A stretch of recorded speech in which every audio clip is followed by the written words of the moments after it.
이완용이 아니었으면 우리는 식민지가 되지 않았을까? 그렇지는 않거든. 이완용은 다들 아시잖아요. 근데 왜 사람들한테 욕을 먹는지도 아세요? 1940년대, 그러니까 일제시기 말에 조선 총독부에서 식민지 조선 전국을 돌아다니면서 낙서를 한번 수집을. 낙서 수집이요? 저는 옛날부터 약간 좀 매국노에 대해서 좀 관심이 많았어요. 관심이 실제로 많았어. 그러니까 우리가 알고 있는 매국노의 대표적인 인물은 이완용이잖아요. 이완용이잖아. 그래서 나는 참 그 대사가 참 기억에 남는 게 이정재가 그랬잖아. 몰랐으니까. 독립할 줄 몰랐으니까. 난 그래. 물론 되게 사람은 좋습니다만 그래서 배워야 돼 이런 것들. 누군가가 가르쳐주지 않았어. 예. 뭐 예를 들어서 당시 조선이라고 한다면 조선이라고 하는 이 나라의 방향성을 정할 때 누군가는 야, 이 나라에 있어서 뭐해? 버려. 어차피 망했어 우리. 일본으로 가자. 그래서 이 그늘 안에 일본의 그늘 안에 이 안에서 무엇인가를 좀 새롭게 도모해야 되는 거지 않을까? 라고 생각하는 사람들이 나라를 팔고 그렇게 하는 거예요. 근데 지금에 와서 우리가 그 모습을 볼 때 그 공적인 그 방향성, 그들이 제시했었던 공적 방향성이 옳았느냐, 사적 이익과 공적 이익을 구분할 필요는 있죠. 그리고 공적 이익 안에서도 방향성을 고민할 필요가 있죠. 공적이라는 건 되게 넓은 의미잖아요. 근데 이 공적인 업무를 띠고, 이 공적인 업무라는 거는 나의 사적과는 다르게 공공의 어떤 많은 것들을 책임져야 하는 사람인 거잖아요. 공공의 업무를 띠고 있는 사람이라는 거는. 그럴 때는 우리 공공의 이 사람들이 어디로 나아가야 하는지에 대한 방향성을 잘 설정을 해야 되는데, 국가와 국가의 문제였을 때는 더욱 심각하죠. 왜냐면 가해자와 피해자가 생기거든요.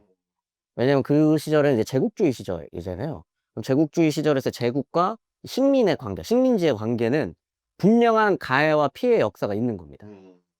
가령 뭐 경제적으로도 그렇고요. 그 다음에 어떤 사회적으로도 그렇고요.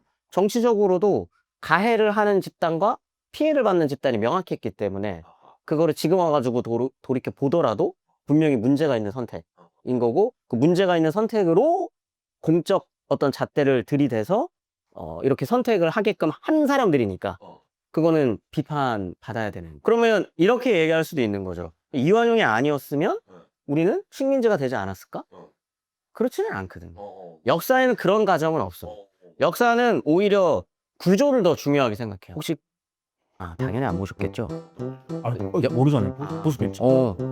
EH카 역사란 무엇인가를 하지. 다시 한번 불러주면 제가 보겠습니다. 나 산다. 이시가 아니라 에드워드 한데 역사 전공하는 친구들은 이제 필독서죠. 역사란 무엇인가. 네네. What is history? 맞습니다. 네, 마르스 히스토리예요, 제목이. 싼데요. 10,000원인데? 이 책이 이제 역사학이라고 하는 학문이 무엇을 공부하는 학문인지를 정의한 책이에요. 근데 이제 여기서 물론 이분이 생각하는 역사가 다다라고 할 수는 없지만 교과서처럼 쓰이는 책이거든요. 근데 여기서 똑같이 얘기하는 게 이제 역사는 구조가 되게 중요하기 때문에 예전에 광고였는데 CF였는데 그 무슨 치약 CF였나 뭔 CF였는데 만약 클레오파트라의 코가 1cm라도 낮았다면 있었나? 뭐 전쟁이 나지 않았을 그다음에 뭐 근데 EH카가 정의하는 역사란 무엇인가에서는 역사는 그런 식으로 굴러가지 않는다는 거죠. 왜냐하면 철저히 구조 속에서 굴러가니까. 그래서 이완용이 없더라도 일본 제국주의가 조선을 식민지화하는 거는 그 구조 안에서 흘러가고 있었던 거였기 때문에 이완용의 존재 여부와는 상관이 없는 겁니다. 가속화를 시켰는데 그냥. 그렇죠. 오히려 뭐 속도, 뭐 혹은 어떤 방식에 있어서 무엇인가 좀 영향을 미치긴 하겠지만 이완용의 한마디, 혹은 이완용의 선택 때문에 그때 그 모든 사건과 모든 어떤 역사적 흐름들이 변화했을까? 라고 한다면 그건 쉽지 않아요. 한 사람의 판단으로 인해서 역사의 방향은 정해지지 않는다. 그렇죠. 그러면 이완용이 그렇게 왜 사람들한테 이게 욕을 많이 먹는 거예요? 일단 이완용 같은 경우에는 우리가 역사를 공부할 때 그때는 대한제국이죠. 대한제국이라는 나라가 일본의 식민지화가 됐을까? 라고 하면 보통은 1910년을 많이 이야기하잖아. 1910년부터 1945년까지 35년 혹은 36년 횟수로 36년 정도의 이제 식민지라고 얘기하는데, 그러면 일본 제국주의는 언제 조선이라는 나라 혹은 대한제국이라는 나라를 식민지화 하려고 했을까는 사실 논쟁점이죠. 언제부터 그러려고 했는지는. 어떤 분들은 1876년에 강화도 조약, 정확히는 조일소 조규라고 하는, 그때부터 이미 정한론, 일본에서 정한론 아시죠? 알아요. 대충 알아요. 어. 네, 깊이는 몰라. 그러니까 한반도를 점령하려고 하는 생각. 을 그때부터 가지고 있었다.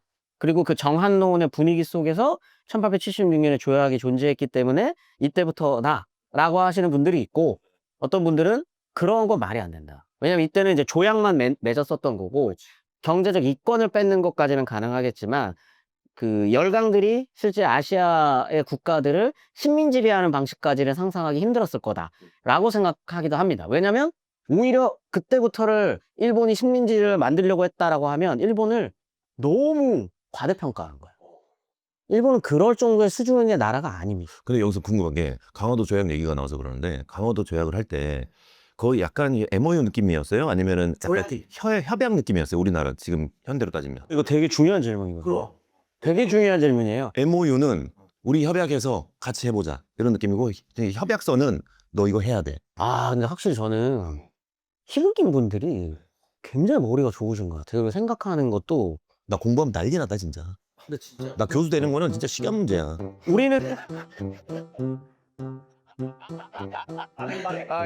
우리는 강화도 조약이라고 부르잖아요. 1876년에 그 조약을 강화도 조약이라고 부릅니다. 근데 조약 아니에요. 그러면요. 정식 명칭은 방금 말씀드렸죠. 강제 협의서구나. 아니요. 그래. 조일, 수호, 조규. 그럼 조규는 뭔데? 몰라요. 조약도 아니고요.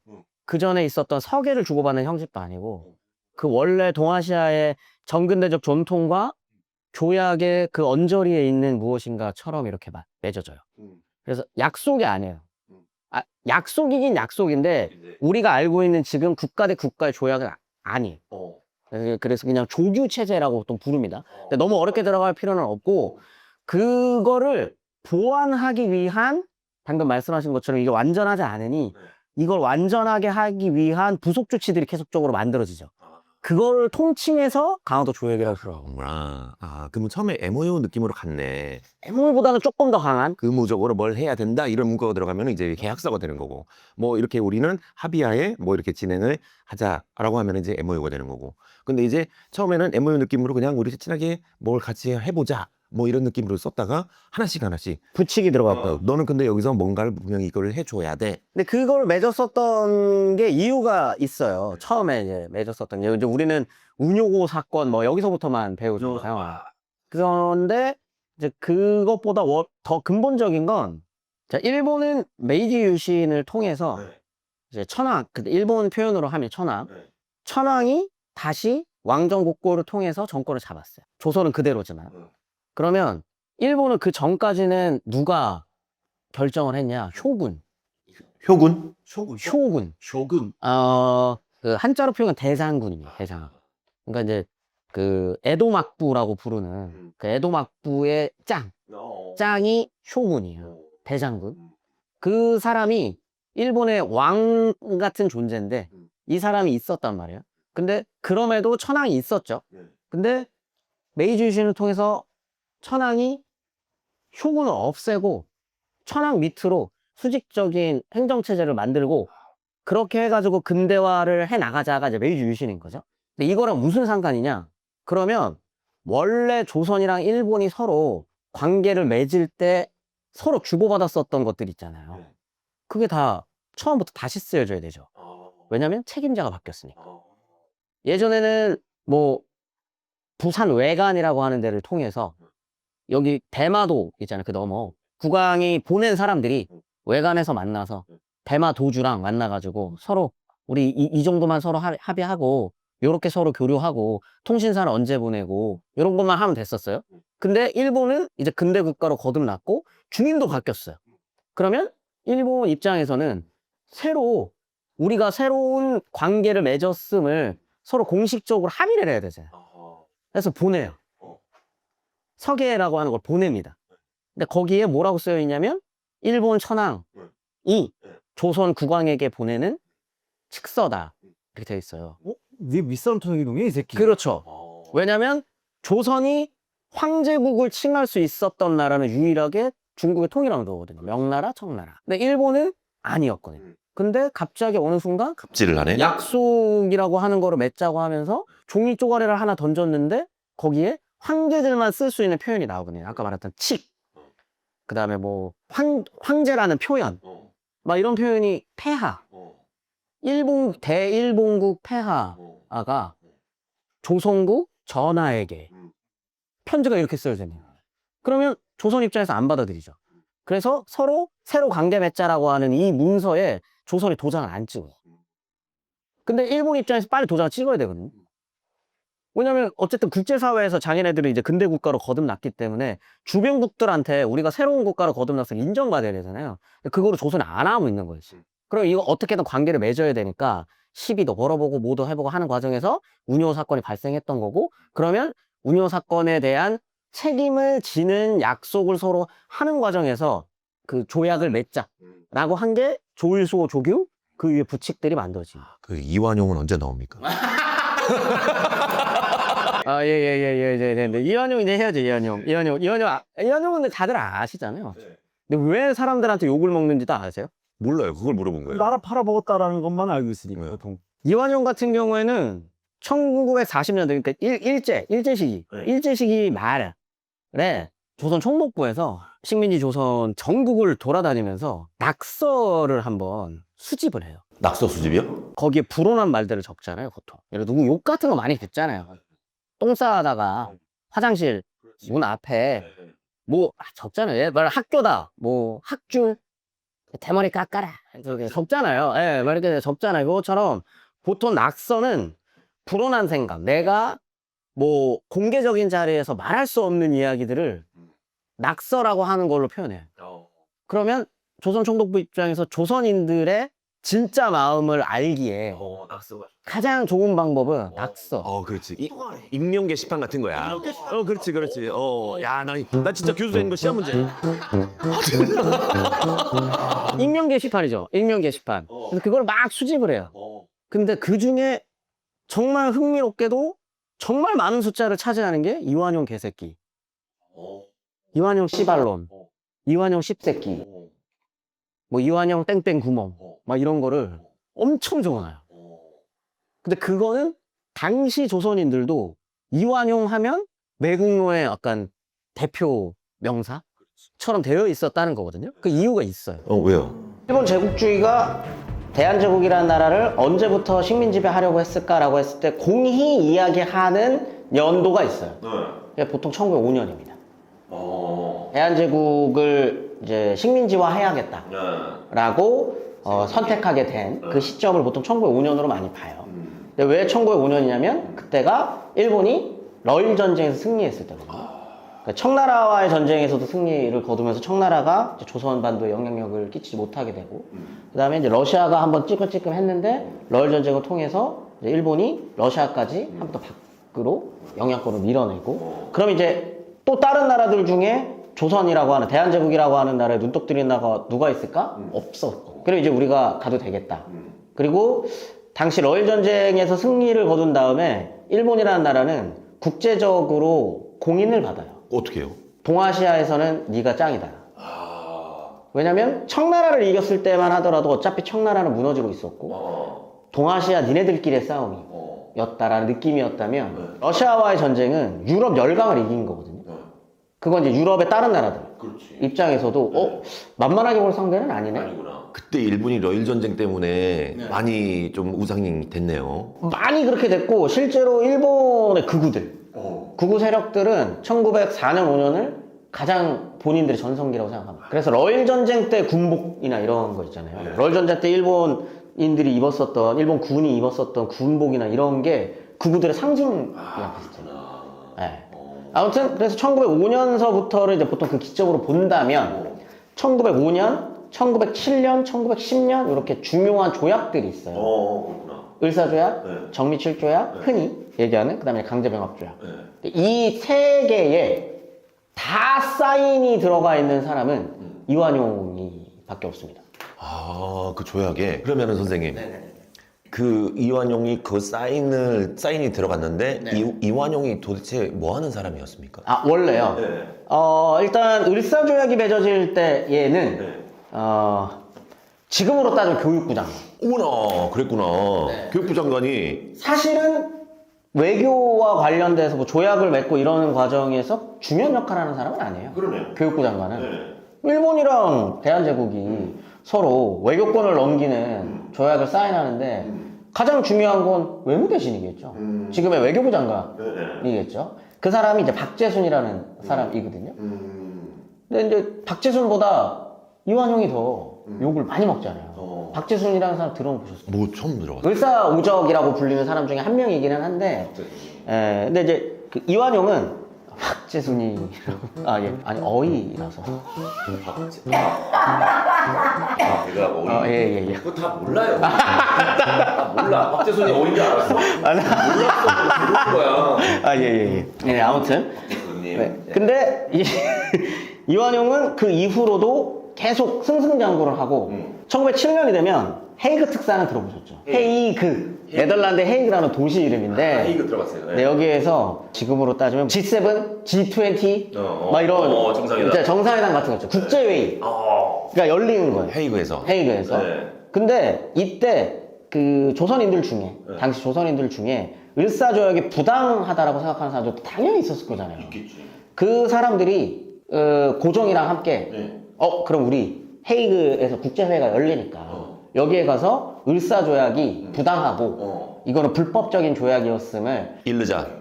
일르자라고 하면 좀 너무 짜쳐 보이는 거고 이르자라고 약간 꼰지르는 느낌이잖아요.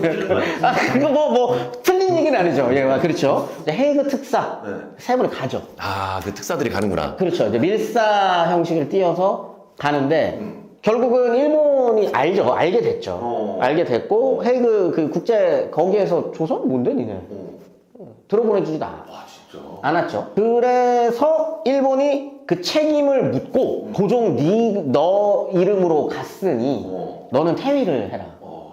라고 해서 고종이 황제 자리에서 물러나고 되게 중요한 거네. 아들이었었던 이제 순종이 황제가 되고 그리고 이때 빼앗기는 것들이 많아요. 일단 1905년에는 외교권을 빼앗긴 거잖아요. 1907년이 되면은 이제 군대가 해산됩니다. 대한제국은 더 이상 군대를 가질 수 없어요. 군대가 해산되고 그 다음에 하나하나씩 다 뺏기죠. 경찰, 그 다음에 행정권 뭐 이런 것들 하나씩 뺏겨 나가다가 다 뺏기고 난 다음에 1910년에 강제병합조약으로 갈 때 이완용은 총리 대신이었습니다. 지금의 총리, 국무총리였었죠. 그러니까 교육부 장관으로 시작을 해가지고 국무총리까지 가는 길에 이제 일본 제국주의로 강제로 편입되고 병합되는 과정에 굵직한 역할을 맡으면서 사람들한테 뇌리에 박힌 거죠. 근데 이완용이 예를 들어서 교육부 장관 정도 됐던 사람인데 일을 많이 했으니까 교육부 장관까지 올라가지 않았을까? 간단하게 그럼 말씀드리면 이완용은 과거 시험 합격한 사람이에요.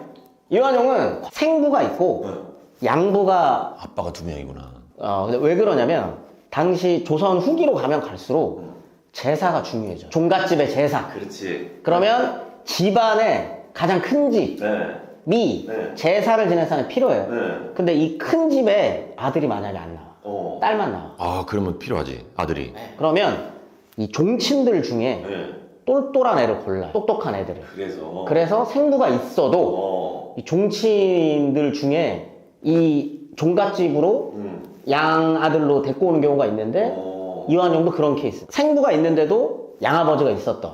근데 이 양아버지 집으로 갔는데 양아버지 애가 어마어마한 집안이죠. 보통 종갓집이니까 굉장히 잘 나가는 집안이었고 그래서 어렸을 때부터 공부도 이렇게 시키고 환경은 괜찮았구나. 환경이 괜찮았어요. 그래서 이제 과거 시험을 치고 난 다음에도 승승장구하기가 너무 좋은 거예요. 집안이 좋으니까. 왕실이랑도 연결이 돼 있고 그랬었거든요.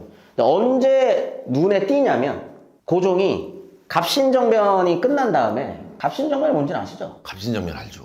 갑신년에. 네, 갑신년을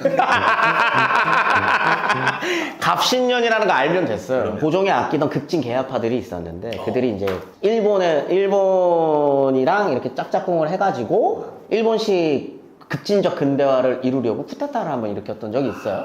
그래가지고 그 갑신정변의 주도자였었던 사람들이 일부러 죽기도 하고 쫓겨나기도 하고 어떤 사람들은 일본으로 갔다가 미국으로 도망가기도 하고 뭐 그때 나오는 사람들이 이제 뭐 서재필이라든지 박영효 뭐 이런 사람들 아시죠?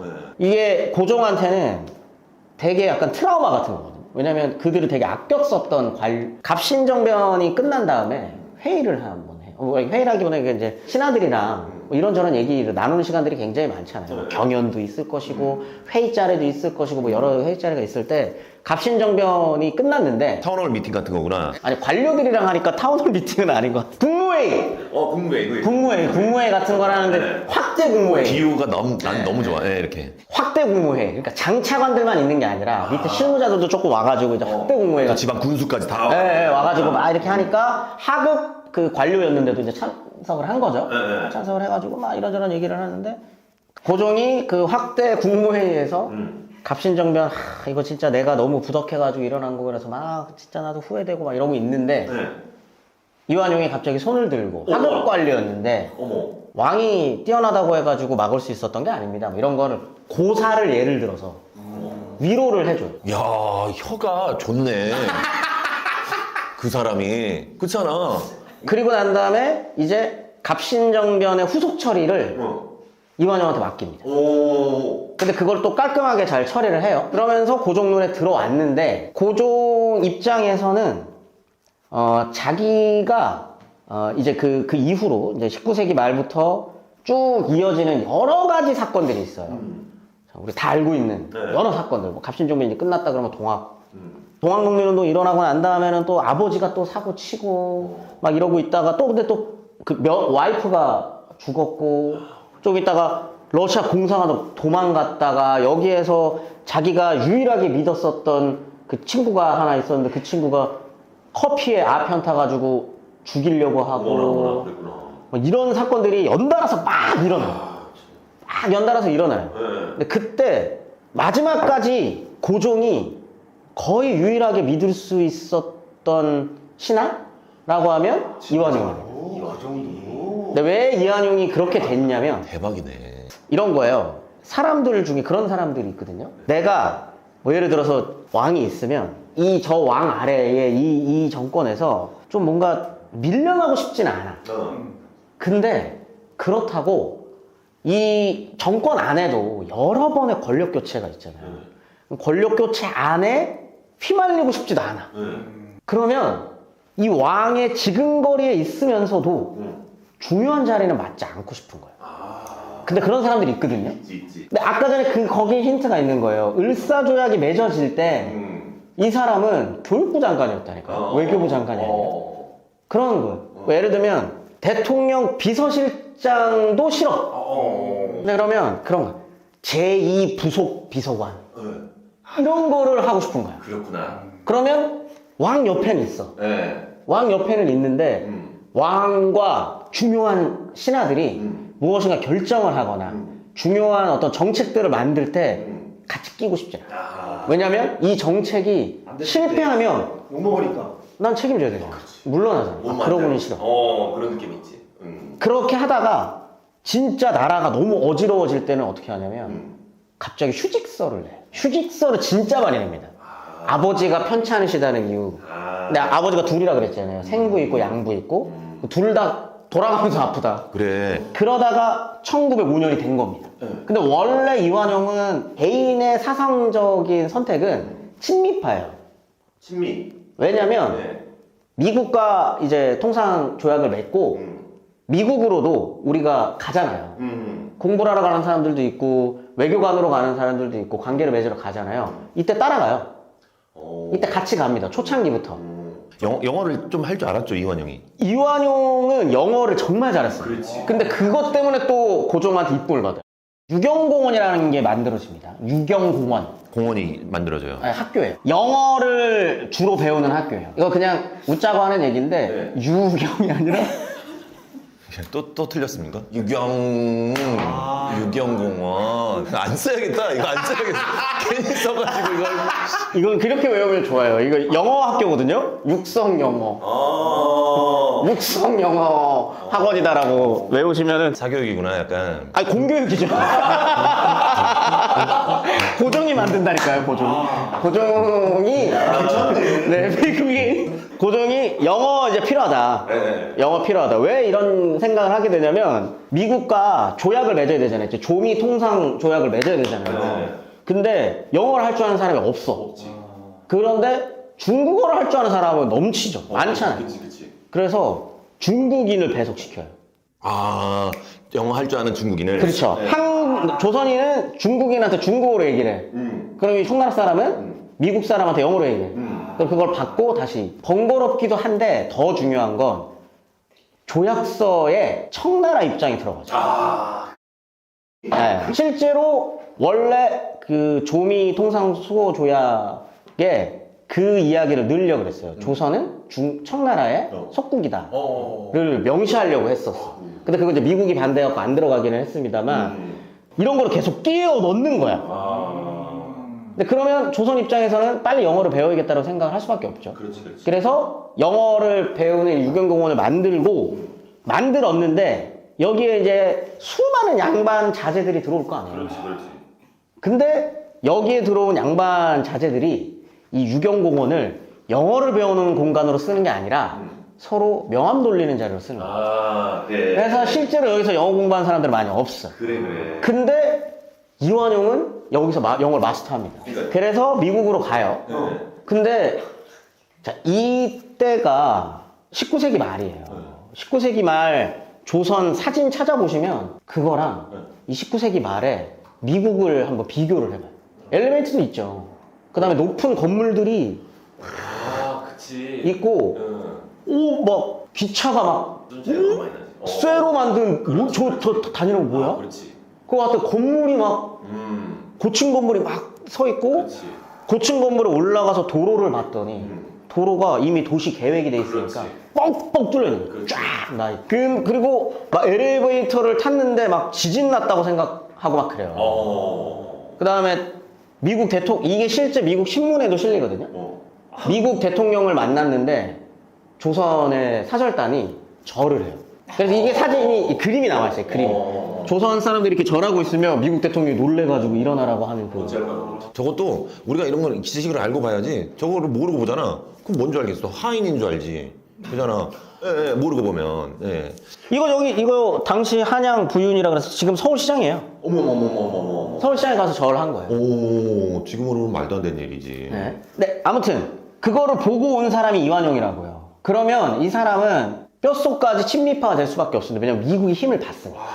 자, 미국까지 가는 길, 그러니까 미국에 도착해가지고 워싱턴까지 가는 길, 그걸 다 경험했다고 생각해요. 그리고 워싱턴에 갔더니 말도 안 돼. 지금 조선이랑은 비교도 안 되는 문화 수준을 갖고 있다?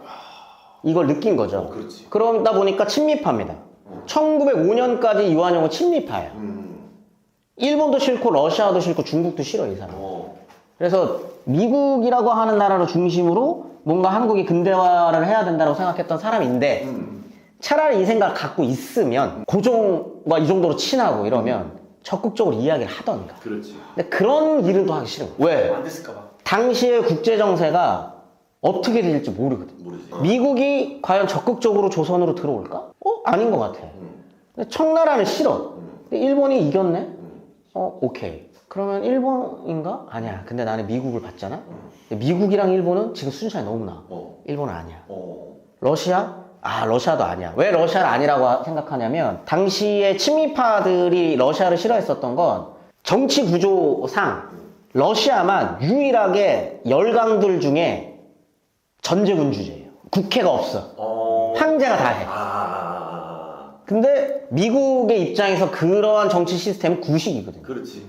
그러니까 친미파들은 러시아를 별로 좋아하지 않았어요. 그랬구나. 네. 그리고 좀 떨어지는 열강이라고 생각을 해요. 그런 생각을 갖고 있기 때문에 러시아를 일단 견제합니다. 그래서 러시아도 아닌 것 같아. 어떻게 해야 되지? 하고 관망하는 느낌이에요. 일단 지켜보자. 그러다가 러일 전쟁 이후로 일본이 또 러시아까지 이겨버리게 된 거죠. 그 상황에서 이완용은 미국 쪽으로 한번 가봅니다. 근데 이제 미국도 아이고 고생 많네. 야 조선 진짜 니네 대한제국 참 고생 많다 코리아. 이렇게 하지. 야 우리가 앞으로 이렇게 해줄 테니까 너희도 하자. 이런 얘기는 안 하죠. 왜? 미국 입장에서는 지금 대한제국이라는 나라에서 이런 얘기하면 이제 한국 분들 좀 많이 싫어하시기도 하는데 사실 미국 입장에서 당시까지는 한국이 그렇게 뜯어볼 게 없어요. 뭐가 있어요? 뭐 자원이 있는 것도 아니고 그렇게 생각할 수 있지. 그런 게 아니다 보니까 딱히 욕심을 안 내요. 근데 여러 가지 국제관계상 입 닫고 있을 수는 없으니까 중재는 어느 정도는 해주고 요 정도 입장을 취하고 있었고 이완용도 딱 그 정도 관계만 맺는 과정에서 관망을 하고 있었던 거죠. 근데 러일 전쟁 딱 끝나고 미국을 딱 찾아갔는데 근데 미국이 이미 그때는 일본과 미국이 서로 약속을 했을 때였어요. 일본은 조선을 먹고 미국은 필리핀을 먹는다. 서로 요거를 알아서 니네도 우리가 필리핀 먹는 거에 대해서 터치하지 마. 우리도 니네 조선 먹는 거에서 안 할게. 그게 이제 교과서에는 가스라테프트 밀약이라고. 가스라프트. 가스라. 테프트가 조약을 그러니까 서로 약속을 한 밀약. 가스라라는 일본 사람이랑 테프트라는 미국 사람이 서로. 네. 그래, 가스라테프트. 이제 외울 수 있지. 가스라테프트. 그걸 이미 서로 약속을 한 상태였어요. 그걸 이완용이 알죠. 정확하게 이게 밀약 내용이 뭔지는 모르지만 느낌상 아 우리를 버렸구나 라고 하는 거를 그 상황에서 그럼 이제 남은 건 일본 그렇지. 이라고 판단하는 순간 그때쯤에 또 중요한 사건이지. 이토 히로부미는 아시죠? 이거 알죠. 도요토미 히데요시, 이토 히로부미. 요 두 명은 우리가 알아야죠. 일본의 총리입니다. 일본의 총리였었던 사람이죠. 일본 총리를 여러 번 했던 사람이고 일본 근대화의 아버지 같은 사람이에요. 근데 이제 한국 입장에서는 굉장히 좀 가슴 아픈 그 역사의 주역이기 때문에 원수 같은 사람이죠. 한국 사람들한테는 그 통감으로 부임하는 사람이라서 아무튼 그 이토 히로부미가 편지 한 장을 보내요. 한국으로. 고종한테 을사조약 초안을 보냅니다. 또 보내. 대한제국이 일본의 보호국이 된다 라고 하는 그다음 외교권을 가져간다 라고 하는 을사조약 초안을 보내거든요. 그거를 듣고 이제 이토가 온다 라고 하는 걸 듣는 거죠. 난리가 났죠. 국무회의 계속 열리는 거예요. 이제. 국무회의 계속 열립니다. 어떻게 할 거냐. 야, 이 새끼도 뭐냐? 이렇게 되는 거지. 그 상황에서 다 반대를 했어요. 네. 뭐라고? 뭘 반대? 조선 찍지 말라고. 도성 찍으면 안 된다고. 다 반대를 해요. 다 반대를 합니다. 그 상황에서 이토가 오는 거예요. 한양으로 들어와서 고종을 만나고 이게 어떻게 보면 최후 통첩을 날리는 거죠. 우리가 보낼 수 있는 것은 다 보냈고 도장만 찍으시면 되니까 알아서 결정하시면 됩니다. 라고 하고 돌아가요. 그 상황에서 이제 조선의 국무위원들, 당시 국무위원들이 떨기 시작을 하는 거죠. 어떡하지? 이미 러일 전쟁 이후로는 일본 군이 들어와 있어요. 일본 군이 들어와 있어요. 지금 용산에. 지금 미군 부대, 그 다 일본 군부대였거든요. 거기에 들어와 있는 상태예요. 그리고 그때 당시에 이제 대한제국은 덕수군이 전국이니까 덕수군 근처로 군인들이 쫙 깔려 있는 겁니다. 그 상황에서 고종이 이 을사조약이 체결되기 전에 마지막으로 만나는 사람이 누구냐면 독대하는 사람이 이완용이야. 판단을 하기 위해서 네가 좀 도움을 줘라. 뭐 이거 아니야? 아니요. 이완용이 찾아갑니다. 답답하니까. 어떻게 하자는 거냐. 답답해서 어느 정도까지 이야기를 하냐면 당신이 안 된다 그러면 안 된다고 할 거다 사람들. 그러니까 안 될 거면 안 된다고 이야기를 해라 라고 이야기를 해요. 근데 이때 고종은 회피합니다. 그래서 좀 싸가지 없긴 하다 이완용이 말하는 게 그죠? 왜? 황제한테. 이렇게 얘기 안 했겠지. 네, 이렇게 얘기. 고종 때문에 이완용이 그런 선택을 한 것 같고. 또 다 모든 걸 또 고종도 책임으로 고종도 책임이 있지만 굉장히 중요한 책임이 있지만 그 구조 자체가 당시 새 국제 정세 그리고 그 안에서 동아시아 정세 그 안에서 한국과 일본의 관계 이게 이미 걷잡을 수 없는 상태로 가고 있었고 그 구조를 뒤엎을 만한 대안을 고종이 내야 했지만 내지 못했고 내가 고종이었다면 어땠을까? 그거는 되게 중요한 질문인 것 같아요. 교수님은 내가 만약에 고종이었다면 진짜 이게 되게 어떻게 보면은 되게 좀 근본적인 질문을 하는 거거든요. 그러면 물론 역사학자의 몫은 아닐 수 있겠지만 역사학자한테 그렇게 물어볼 수도 있는 거죠. 그럼 고종이 어떻게 했었다 해야 되는 건데 라고 하면 저도 솔직히 답은 없어요. 어떻게 했어야 되는 것도 사실 정답은 없는 것 같아요. 그래서 이 시기 공부하는 분들 중에 고종을 좋아하진 않지만 그러면 고종이 뭐 어떤 존재여야 했어야 되는 데에서는 현명한 판단이니까. 우리도 할 말이 맞득치는 않기 때문에 모든 걸 또 고종한테 그렇구나. 짊어질 수는 없다. 그러네. 그 사람도 되게 불쌍한 사람이에요. 이제 이해 이야기가 나왔으니까. 자, 이번에 그냥 아주 주관적으로 고종한테 감정이입을 한번 해보면 이 사람은 12살 때까지 10대 초반까지 그냥 종친에 왕실 종친 왕가 저기 막 원래는 흥선대원군이 철종에 제가 알기로 17촌인가 그래요. 어이구. 남이지. 남이에요, 남. 근데 그 시절이 되면은 그 왕가가 손이 귀해져요. 남자 자손이 없어. 그러면서 아까 얘기했었던 것처럼 양자를 많이 들인다고. 그래서 17촌이었었던 사람이 갑자기 7촌인가까지로 점프업을 해. 그렇게. 그러면 조금 가까워졌죠. 그랬는데 갑자기 이 사람이 아빠가 전직 왕의 부인과 선이 닿아서 왕대비랑 선이 닿아서 라인이 연결됐구나. 라인 연결이 돼서 우리 아들 왕 갑시다. 왜냐면 아까 손이 없다 그랬잖아요. 실제로 그 촌수상으로 보면 고종이 해야 되는 게 맞았어요. 엄밀히 따지면 고종 형도 있었죠. 그리고 더 엄밀히 따지면 흥선대원군 해도 돼요. 근데 조선의 어떤 법칙 같은 것 중에는 학렬이 똑같으면 지금 현직 왕이랑 학렬이 똑같으면 안 돼. 아래 학렬을 해. 그러면 제일 가까운 사람은 고종이랑 고종 형이었어. 근데 고종 형은 나이가 좀 있었어. 근데 원래 조선시대에는 왕을 하려면 제왕학을 공부해야 돼요. 제왕 교육, 왕이 되는 교육. 근데 형은 너무 장성했으니 핑계를 댈 수 있죠. 얘가 바로 왕을 할 수 있기는 힘드니 흥선대원군 내가 잠깐 집권을 하고 지금 고종 이 친구는 제왕 교육을 좀 시키고 그 다음에 크면은 왕 될 수 있게 하면 되니까. 그러니까 이 친구는 그 전까지 왕과 먼 친척으로서 왕실 나오는 일원으로 잘 살다가 아빠의 욕심으로 왕이 된 거예요. 자, 왕이 됐습니다. 근데 결혼도 이제부터는 아빠가 시킨 대로 해야 될 거 아니에요. 네, 그래서 시켜서 결혼했어. 그 사람 왔는데 와이프가 기가 좀 세. 이 기운이 좀 세다 보니까 이 와이프가 우리 아빠랑 자꾸 틀어져.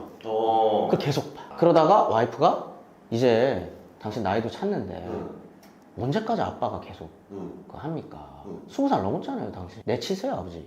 이러는 거예요. 그러다가 아빠가 결국은 이제 물러나고 친정을 하죠. 친정 선포를 하죠. 와이프가 그러면 고종을 만든 거네. 그렇죠. 친정 선포하는 데까지는 이제 민비 처쪽들이 굉장히 큰 역할을 했었고 그렇게 해가지고 자기 어떻게 보면은 처갓집 식구들이 고위공직자가 다 됐어.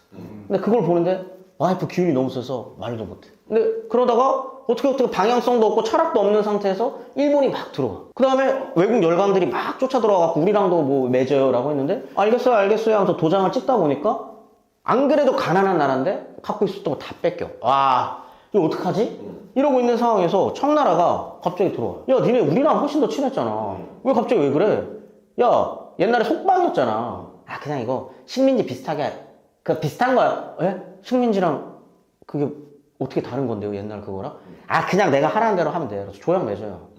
조약 맺으니까 일본이 야, 무슨 소리야? 강화도조약 첫 조항이 뭔데? 조선은 자주독립국이란데. 안 돼. 그러면서 둘이 막 전쟁을 하네? 근데 일본이 이겼네? 일본이 이겼네? 국내적으로는 아까 말했던 것처럼 이런 식으로 근대화해야 됩니다. 저런 식으로 근대화되면서 서로 싸우다가 내가 믿었었던 친구들이 쿠데타를 일으켰네? 그래서 쫓겨났어. 내부적으로 저기 전라도에 어떤 친구들은 또 동학이라는 걸 만들어가지고 왕한테 지금 먹고 살기 힘드니까 뒤집어야 된다고 막 해. 이거 철회하려고 청나라랑 일본이 전쟁하는 과정에서 일본군이랑 해가지고 내 백성들을 또 죽여야 돼. 학살을 해야 돼. 이거 다 겪었단 말이에요. 그러다가 와이프 죽었어요. 그러다가 진짜 치욕적으로 1년 가까이 러시아 공산을 꼭 쫓겨가가지고 그러고 난 다음에 또 다시 나가지고 뭔가 해보려고 대한제국 뭐 이렇게 뭔가를 하는데 아무도 국제사회 그 누구도 내 목소리 아무도 안 들어. 이제야 내가 좀 방향성을 찾고 보려고 해보려고 하는데 아무도 내 얘기를 기울이지 않는다. 어떡하지? 어떡하지? 에라 모르겠다 하고 있는데 일본이랑 러시아랑 전쟁을 해. 일본이 이겼어. 근데 갑자기 원래 총리였었던 애가 갑자기 군대 끌고 들어오더니 자꾸 조약을 뭐 매질해.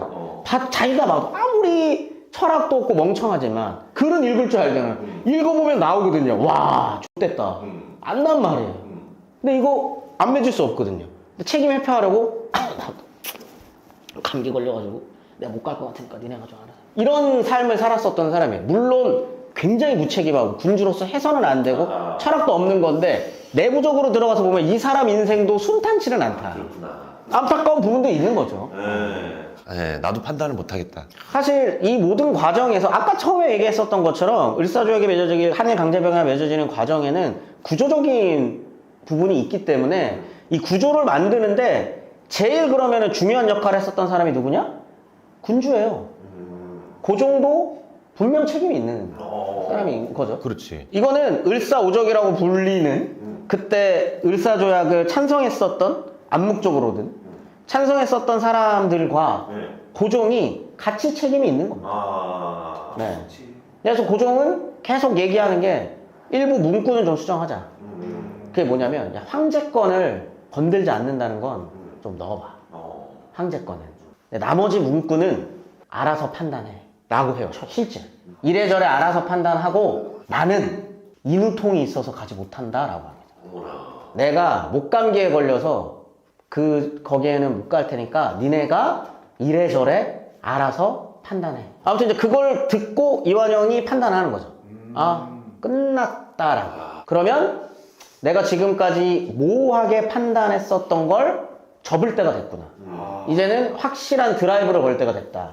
라고 판단을 하고. 안 나섰는데. 그렇죠. 나 이제 나서야 될 것 같다. 그렇게 하고 국무회의장으로 들어갑니다. 이제 왜냐면 황제의 어명을 받고 온 거죠. 황제의 목소리를 자기가 마지막으로 듣고 온 거니까. 거기가 어디냐면 중명전.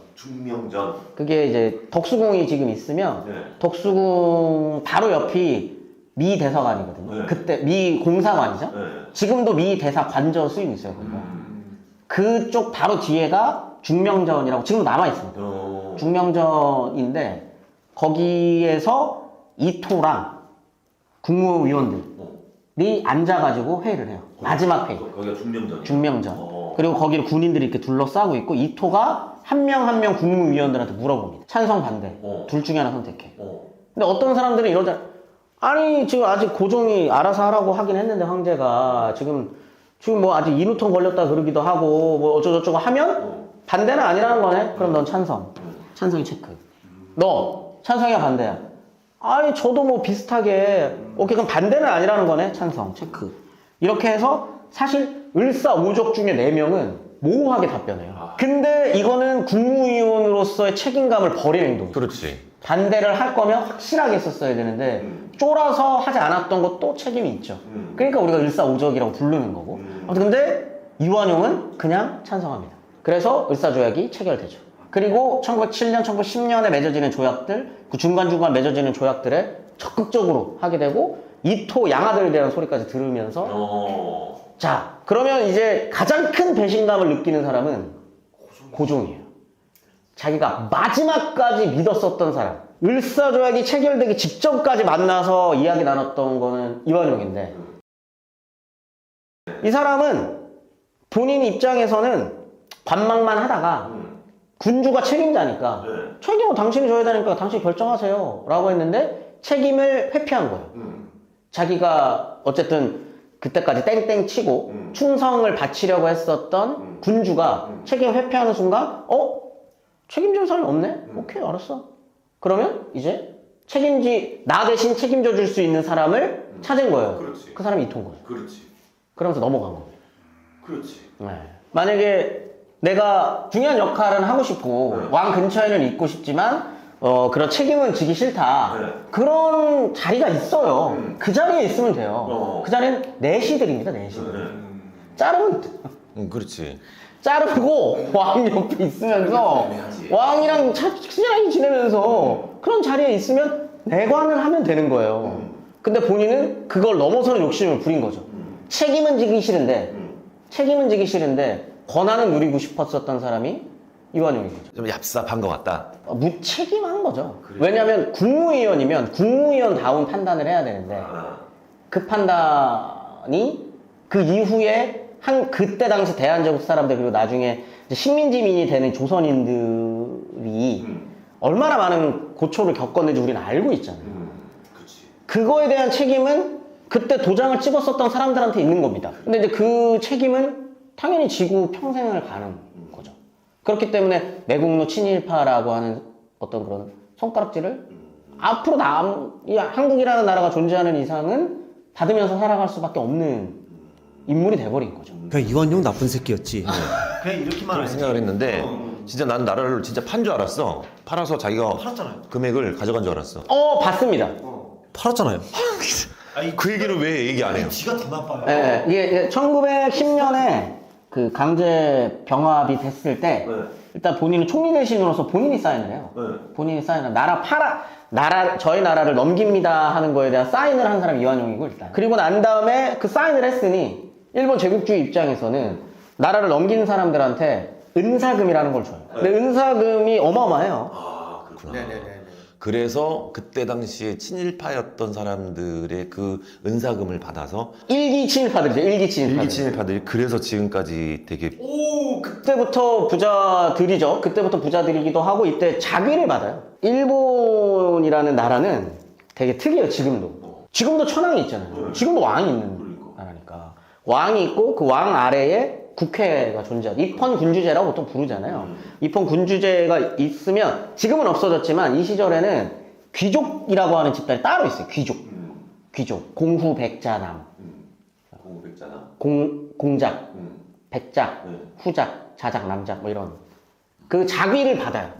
자귀를 받고 조선은 조선 왕실 이때 당시 이게 원래는 대한제국 황실이었는데 이왕가라는 이름으로 이왕가 황제에서 왕으로 떨어지죠. 하나 떨어지고 일본 그 황실이랑 결혼을 시켜요. 일본 황실의 적통도 아니고 반개들이랑 그렇게 결혼을 시키면서 이왕가를 격하시켜가지고 관리를 하는 거죠. 그리고 그 아래에 이제 자귀들을 주면서 일본 귀족으로 편입시켜요. 근데 나라를 팔아먹었었던 사람들은 거기에 다 들어가는 거죠. 그리고 그 귀족들끼리 또 모여가지고 뭐 중추원 뭐 이런 거를 만들어서 적극적으로 조선이라고 하는 나라가 계속 일본 제국 아래에 있도록 다양한 일들을 하는 거죠. 그러면 이제 그 이후의 삶은 사실 공적 이익보다는 사적 이익에도 초점이 맞춰지는 삶을 사는 거예요. 공적 탈을 쓰고 사적 이익에 몰두한 삶을 사는 거잖아요. 그거는 좋게 평가하기가 힘든 비판받을 수밖에 없는. 너무했어. 서운하네. 서운함을 너무 서운하죠. 왜냐면 예를 들어서 뭐 경기도지사나 이런 약간 내가 살고 있는 동네에 뭐 의원들이 본인의 개인의 사적인 욕심을 위해서 이런 그 고위직을 이용해서 약간 좀 뭐 횡령을 한다거나 아니면 뭐 자기의 개인적인 이익을 위해서 내가 사는 동네를 발전시킨다거나 이런 거는 사실 너무 서운한 거지. 예. 근데 사실 요런 마인드로 간 거잖아요. 그렇죠. 요거를 내가 봤을 때는 그런 게 있더라고. 중국에는 이게 무릎 꿇고 있는 동상이 있더라고요. 사람들이 지나가면서 이거 때리고 가라고. 네. 그래서 약간 뭘 잘못했는지 모르겠지만 아무튼 때리고 가더라고. 이완용도 이런 거 하나 만들어야 되는 거 아니야? 이게 이게 어떻게 보면 한국이 1948년에 대한민국 정부가 수립이 되고 그 이후로 사실 친일파 청산이라고 하는 과제가 매번 화두가 됨에도 불구하고 제대로 된 적이 없어요. 그래서 한국 사람들은 이 친일파들에 대한 속 시원한 어떤 그런 처벌, 처당 이런 걸 경험한 적이 없어요. 진짜 똥 싸고 뒤에 안 닦은 느낌이네. 예. 그러다 보니까 이 친일파의 후손들이 또 그 대를 이어서 다양한 일들을 하는데 숨어 사는 거야. 나 친일파다 얘기 못 하는 거지. 그게 예를 들면 이제 영화 파묘나 이런 데 보면은 나오잖아요. 그 친일파 후손으로 나오는 거잖아요. 근데 이제 그 사람들이 어떤 거를 했었냐면 실제 벌어졌던 일입니다. 1990년대에 인터넷이라고 하는 게 활성화가 되고 한국 사회 활성화가 되고 이제 국가 시스템도 전산화가 되기 시작해요. 근데 이 전산화가 만들어지는 과정에서 정확히 어떤 부처였는지는 기억이 안 나는데 어떤 사이트를 만들었었냐면 원래 처음에 했었던 건 우리 조상 땅 찾기라는 사이트가 만들어져요. 있었어, 맞아. 우리 조상 땅을 찾아주는 사이트를 만들어요. 있었어, 맞아. 근데 자 생각을 해보세요. 내 기억 속에 잊힌 조상의 땅이 어마어마한 사람이라면 누가 제일 많겠어? 친일파가 제일 많겠죠. 그 시절에 땅 갖고 있는 사람들이 누가 있겠어요? 그렇지. 그 시절에 대지주로서 활동했었던 사람들이 모두 다라고 할 수는 없지만 많은 사람들은 친일파였단 말이에요. 실제로 그 사이트를 통해서 땅을 찾아갔었던 사람들이 정말 많은 숫자가 친일파 후손들이었어요. 그걸 알게 돼요, 국가에서도. 왜냐면 기사화가 되거든. 국가에서 이래서는 안 된다라고 해서 사실 1948년, 49년 이 시점에 반민족 특별법이 만들어져가지고 한번 하려다가 엎어졌잖아요. 그것처럼 요때 국가에서 친일파들은 그 재산 환수할 수 있는 법을 제정을 해요. 근데 이게 굉장히 오랜 시간 동안 법적 다툼이 벌어져요. 그때 소송을 했었던 사람이 누구였냐면 이완용 후손들이었어요. 네. 이 돈인데 사적 재산인데 공산주의 국가도 아니고 왜 니네들이 마음대로 우리 할아버지가 나쁜 일을 했고 뭐 했고 어쨌든 우리가 갖고 있는 땅인데 이걸 왜 니네 국가에서 그냥 마음대로 가져가? 라고 해서 이게 법적으로도 계속적으로 붙었었던 적이 있어요. 잠깐만, 지금은 그럼 어떻게 된 거야? 국가가 이긴 걸로 알고 있어요. 찾아보시면 나올 텐데 국가가 승소했던 걸로 알고 있어요. 처벌 벌 받은 거예요. 근데도 남아 있겠죠. 많이 남아있죠. 엄청 많으니까. 땅을 어마무시하게 샀대요, 이완용이. 야, 이완용의 김손자가 북아현동에 700평 땅 찾았다. 야, 700평이면 거기 얼마야? 어마어마한 거죠. 그러니까 진짜 우리가 이름 들어봤었던 친일파다라고 하면 축적된 재산은 우리가 상상하기 힘들 수준일 거예요. 당시 받은 게 너무 많으니까. 그리고 그걸 통해서 부가적으로 수익을 창출한 것도 어마무시할 테니까. 오늘 뭐 사실은 저기 이완용에 대해서 좀 저는 진짜 많이 알았습니다. 주위에서 뭐 이런 얘기 하면 안 되지. 어차피 식민지였기 때문에 발전한 거야. 그럼 내가 그 얘기 듣고 뭐 헛소리라고 있어라고 하고 싶은데 뭐 할 말이 없어요. 내가 지식이 많이 없다 보니까. 그러니까 굉장히 어려운 이야기예요, 사실. 아주 어려운 이야기입니다. 왜냐면 일어나지 않은 일을 상상해야 되기 때문에. 이거를 이야기하려면 식민지가 되지 않았다면을 이야기해야 되잖아요. 근데 식민지가 되지 않았다면에 대한 답은 우리는 몰라요.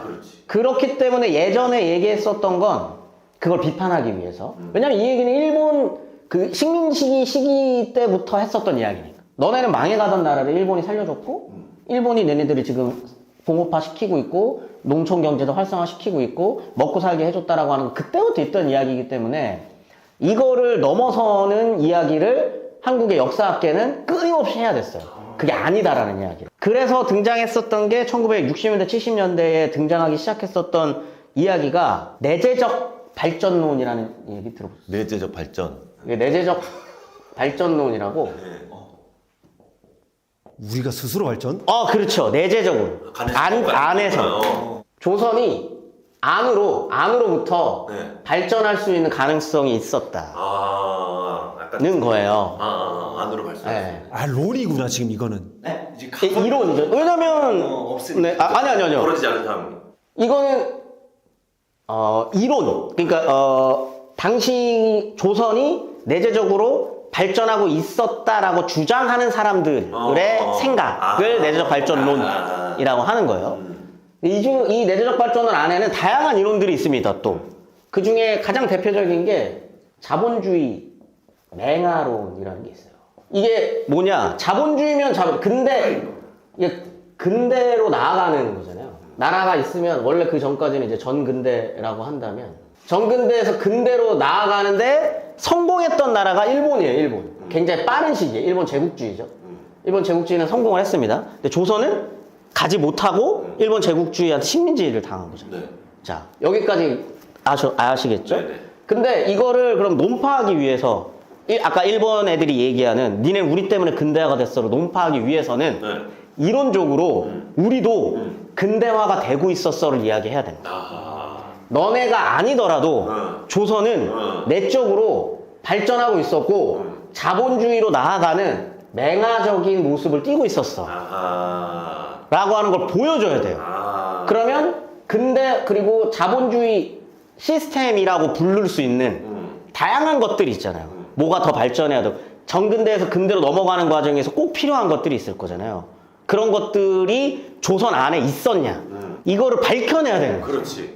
그런 연구들이 엄청 많았었어요. 엄청 많았었죠. 그래서 뭐 내적으로 어떻게 발전하고 있었고 상업은 어떻게 발전하고 있었고 농촌 경제는 어떻게 발전하고 있었고 그래서 자본가라고 하는 계급들도 만들어지고 있었고 막 이런 것들을 엄청 많이 냈어. 근데 아까 얘기했었던 그 식민지 근대화론이라고 부르는 사람들은 뭐라고 이야기를 했냐면 다 거짓말이야 거짓말이야. 라고 한 거예요. 조선은 안에서부터 망하고 있었어. 니네들이 예전에 얘기했었던 내재적인 발전, 자본주의 맹하 우리 한번 통계 내볼까? 했더니 통계만 놓고 딱 보면 통계만 보면 실제로 뭐 예를 들어서 그 무슨 그 경제력을 나타낼 수 있는 수치들 있잖아요. 수치를 통계로만 딱 놓고 보면 실제로 떨어졌다가 그랬어. 반등이 없었어요? 1910년 이후가 되면 성장해요. 실제로 통계만 놓고 보면. 자, 근데 통계가 모든 사회의 모든 것을 말해줍니까? 그렇죠. 그건 아니에요. 그거는 아니거든요. 통계에는 통계에 빠져 있는 게 있어요. 뭘까요? 가장 중요하게 날씨. 통계는 일반화하기가 좋아요. 일반화하기 그냥 봐봐 통계 보면 이렇게 올라가잖아 이거 내려가잖아. 근데 그것만으로 해결되지 않는 게 있거든요. 그렇지. 가장 중요한 게 있어요. 여기는 사람이 없어요. 사람. 통계에는 사람이 등장하지 않아요. 그 사람의 삶은 등장하지 않습니다. 왜? 경제적 지표만 있으니까. 그러면 여기에서 사람과 삶이라고 하면 조선인들의 삶은 들어가 있지 않아요. 조선인들의 삶을 어땠는지는 통계로는 나타나지 않는다고. 도표만으로 어떻게 이 사람들의 삶이 그려집니까? 실제 조선인들의 삶을 그럼 한번 보자 라고 해서 좋아 니네들이 얘기하는 내재적 발전론이라고 하는 게 없었다라고 하더라도 그러면 니네들이 말하는 이 그래프가 올라가는 거 이거는 그러면 이 그래프 안에서는 조선인들은 실제로 어떻게 살았는지를 까보자는 거죠. 그렇지. 그렇게 까보면 수많은 차별 그렇지. 그 다음에 실제로 더 열악해져가는 현실. 그 다음에 이 안에서 일본 제국으로 빨려 들어가는 경제적인 어떤 또 그 빼앗김. 이런 것들은 이 안에 안 들어가 있다는 거예요. 이 표 안에. 조선인들은 더 먹고 살기 힘들어졌지만 통계로만 딱 놓고 여기 실제 이 통계 안에는 수많은 사람들이 있습니다. 예를 들어서 부자가 됐었던 사람들도 있겠죠. 조선인들 중에. 굉장히 극히 드물겠지만. 그 다음에 조선이라고 하는 공간에는 일본인도 살아요. 일본인들의 퍼센테이지가 꽤 됩니다. 경성에만 하더라도 10% 이상의 일본인이 살아가고 일본인 지주들이 그 다음에 조선에 세워졌었던 회사들 그 조선인들 회사가 아니거든요. 일본인들 회사거든요. 일본인들이 만들었던 회사들 이런 사람들이 이런 것들을 그냥 다 통칭해서 농업 경제력이 올라갔다? 실제로 농업 경제력이 올라가요. 1910년 이후로. 그럼 그 쌀들은 어디로 갔는데? 이 얘기를 하지 않는 거야. 그 다음에 농업 경제력이 올라갔는데 농업 경제력이 올라가는데 이익을 받던 사람은 누구지? 일본인들 대지주들이거든요. 그 얘기는 하지 않는 거죠. 그럼 그 안에 있는 조선인들은 어떻게 살았는데? 소장농이 되어가고 그 소장농들은 더 많은 부분을 빼앗겼었던 소장농들이 할 게 없어서 일본이나 중국으로 도망가가지고 막노동을 하게 되고 이런 이야기들은 아무도 하지 않는다는 거예요. 이걸 주장하는 사람들. 그 사람들은 굉장히 더 어려워졌고 조선인들은 훨씬 더 억압적인 환경에서 살아야 했었던 건 이야기하지 않고 표만 놓고 자 수치를 봐 라고만 얘기하면 드러나지 않는 이야기들이 나옵니다. 이 도표에서 이렇게 떨어지고 있는 것도 마찬가지라는 거예요. 그럼 왜 떨어졌는데 무엇을 이야기하고 싶어서 떨어진 도표를 갖고 왔는데 라고 하는 것도 이야기하지 않는 거죠. 이제 그런 것들 때문에 그 식민지 근대화론이라고 하는 데에서의 가장 큰 맹점은 조선인의 삶에 대해서는 말하지 않는다. 그 다음에 이 그래프가 올라가는 거에 방향성이 중요하거든요. 역사는 항상 방향성이 되게 중요해요. 중요하죠. 역사라는 학문은 사실관계를 확인하는 학문이 아니에요. 사실관계를 통해 무슨 이야기를 하는가가 더 중요한. 근데 지금 여기서는 니네들이 말하는 잘 살게 됐다라고 하는 거는 뭐야? 라고 근본적으로 물어볼 수 있는 거죠. 이 그래프가 나타낼 때, 이 그래프가 나타내주고 있는 잘 산다는 건 어떤 의미야? 어떤 의미야? 라고 한다면 굉장히 강한 제국주의적 폭력성을 내포하고 있는 거예요. 이런 게 뭐냐? 강자는 약한 자를 괴롭히고 뜯어도 되고, 그렇게 해서 승리한 자가 모든 것을 가져가고, 이런 것들이 당연한 세상. 그거 당연한 거 아니야? 우승열패, 적자 생존, 이런 거 당연한 거잖아. 라고 하는 걸 그래프에서 보여주고 싶은 거예요. 왜? 우리는 약했고, 일본은 셌고, 그럼 거기에 순응하는 게 맞는 거지. 라고 하는 방향성을 띠고 있는 그래프고, 그거를 순응하는 사람들이 이제 식민지 근대론자들인 거죠. 그러면 그거를 지금에까지도 주장한다? 또 제국주의 하자는 거예요. 그럼 한국이, 그럼 이렇게 되는 거죠. 자, 해방이 됐어요, 이제. 해방이 됐어. 그 다음에 한국이 나아갈 방향을 어떻게 해야 돼? 옛날에 이렇게 성장했다며요. 일본이 조선 식민지화 해가지고 이렇게 성장할 수 있었던 배경이 뭡니까? 제국주의거든요. 식민 지배하고, 남들 거 빼앗고, 약한 나라 가갖고 빼앗고, 빼앗은 걸로 우리나라 성장시키고, 이렇게 하자는 걸 또 하자는 거예요. 이 방향성이거든요. 그러면은 이제 역사학자들이라면 이 방향성 자체를 비판할 수 있는 거죠. 저 도표에 숨겨져 있는 저들이 진짜 이야기하고 싶은 게 뭐냐라고 한다면 제국주의, 폭력 이런 것들을 지금 이 도표를 통해서 이제 말하고 싶은 거잖아. 지금 대한민국이 진짜 앞으로 나아갈 방향이 그건가? 그거 아니라. 그런 식으로 비판하시면 될 것 같아요. 그 또 이렇게 또 알고 보니까 내가 진짜 지금까지 역사를 되게 진짜 만만하게 봤구나라는 생각이 좀. 아, 역사를요? 예. 사실 역사 연구가 되게 어떻게 보면 오만하고 건방진 연구일 수도 있어요. 우리는 그 시절을 살아보지 않았고, 그 시절을 평가하고, 글로써 어떻게 보면 이제 비판해야 되는 역할인데, 저 어떻게 보면 이제 항상 그래서 겸손해야 된다. 그러네. 역사 앞에서 항상 겸손해야 되는 학문이 역사학이라는 학문이죠. 함부로 재단하거나, 실제 그 당시에는 이랬어, 했어! 라고 단정하는 뭐 역사 컨텐츠가 있거나, 책이 있거나 그렇다면 가장 조심해야 할 컨텐츠입니다. 그렇게 하는 학문이 아니거든요. 앞으로도 저도 이제 역사에 대해서 누군가가 큰 소리 치면서 뭐 이렇게 뭐 얘기를 하는 사람이 있으면은 그냥 저 사람은 되게 오만한 사람이구나 라고 평가를 할 것 같아요. 그럼요. 네. 오늘 제가 배운 거는 이 조선의 역사가 아니라 저의 겸손을 배웠다. 듣는 내내 근데 그런 모습은 아니셨어서. 저는 오늘 자본주의 맹활원 이렇게 꼭 기억하겠습니다.